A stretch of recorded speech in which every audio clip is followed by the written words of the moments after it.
rode sekolah bubu tentu kue ke saji. Alu kue pipi pada kaki, ketika kaki bara pipi perut kok, anaknya rosok bukan kakinya, bukan ini jadinya. Itulah bukti harta membuat lupa diri.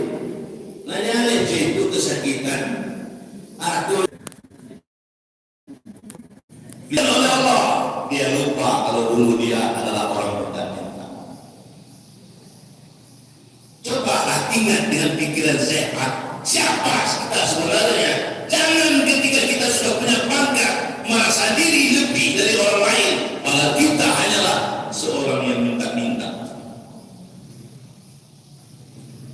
Sehingga lupa diri ini bukan soal dan duduk ini nanti kayu. Padahal rupiah dagang, tinggi nanti kayu. Nggak ditampainya tak boleh pakai itu, tapi ditampainya lah agar terhormat, agar layak depan mata. Nah itu yang kecil orang Minang lah, tak kalah sesuatu ditampainya. Manjangga depan batu, batu kabau dan ibadah itu. Kalau tidak ditampilnya letak itu asal itu murah gratis pokoknya saya mau nanti kayu jadi jod yang misteri jadi jod. Ini membuat kita lupa di padahal dia orang terhormat, tapi karena pekerjaannya dia menjadi terhina. Ya bro, itu pangkat harta yang membuat lupa di anak dulu sebelum kita punya anak malu kita pinjam-pinjam, disuruh orang tua pinjam nafas, oh malu saya. Tapi sekarang kalau sudah punya anak belum terima gaji sudah pinjam demi anak tercinta. Begitu sayang pada anak, lupa diri kita. Itu kalau kadang kalau batu ketek malu lagi setelah lupa diri. Oh saking anginnya nanti cium anak siaran selancar. Untung anak kita tidak pandai ngecek. Kalau pandai ngecek baru lahir dan baru lagi dua sekali. Saya nawak aku katanya itu anak siap. Awak lahirnya. Awak apa itu? Anak siap. Masa iyo lupa itu tak pandai ngecek. Kalau pandai ngecek pak ketik menurut pak lagi lo harta pangkat anak sering kali membuat kita lupa di. Kalau berani Ustaz mengatakan tengok surat As-Suara al-yawma la yanfa'u malun wa la banun illa man ata Allah biqalbin salim. Suatu hari datang kepadamu masanya di mana pada hari itu harta yang kau kumpul-kumpulkan, anak keturunanmu yang kau bangga-banggakan, sedikit tidak memberikan pertolongan kepadamu kecuali orang yang datang kepada Allah dengan hati yang selamat. Sekarang ini harta yang bikin hati yang tak selamat, pangkat yang membuat hati tak selamat, sikut-menyikut hendak menegakkan. Karena telah keturunan membuat kita hati tak selamat. Nah ini yang harus kita antisipasi. Jangan sampai itu semua terjadi pada diri kita. Sebab Rasulullah memperingatkan, pergunakan masa mudamu sebelum tua, pergunakan sehatmu sebelum sakit, pergunakan kayamu sebelum miskin, pergunakan lapang sebelum sempit, pergunakan hidup sebelum mati.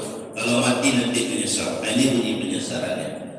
Keluarkan kami dari tempat ini ya Allah. Apa jawab Allah ketika mereka minta kembali ke dunia? Mereka ingin merubah perangai akhlaknya, ingin beramal saleh. Awalam nu'ammirkum ma yatadhakkaru fihi man tadhakkara wa ja'akumun nadhir. Dijawab oleh Allah, bukankah dulu engkau sudah kami panjangkan usiamu di dunia? Apa saja pekerjaanmu? Itu dalam surat Takwir ayat 37. Nah, itu maju ya. Ayatnya Rabbana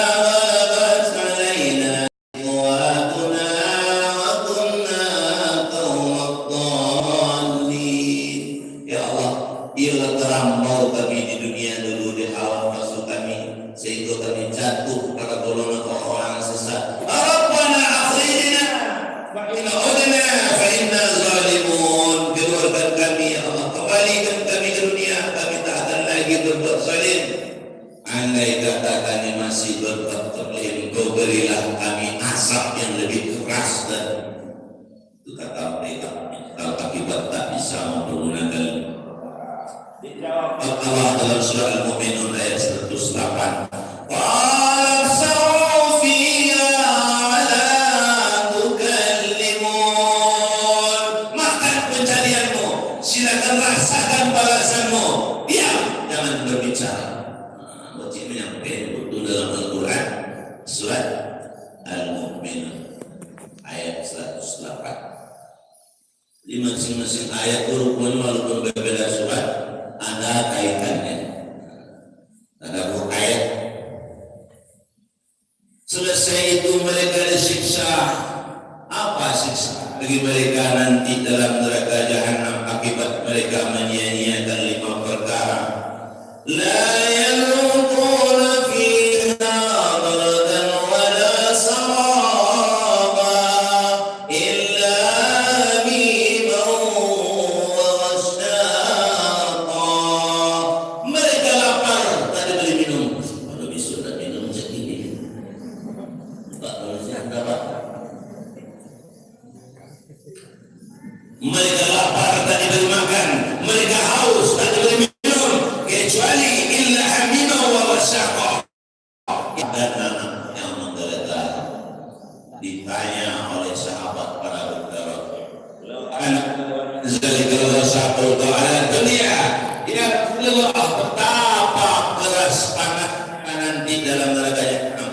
Andai kata aku tetes diletakkan ke dunia ini, laka ala dunia kullaha, hancurlah ahli dunia ini, langit dan bumi beserta isi.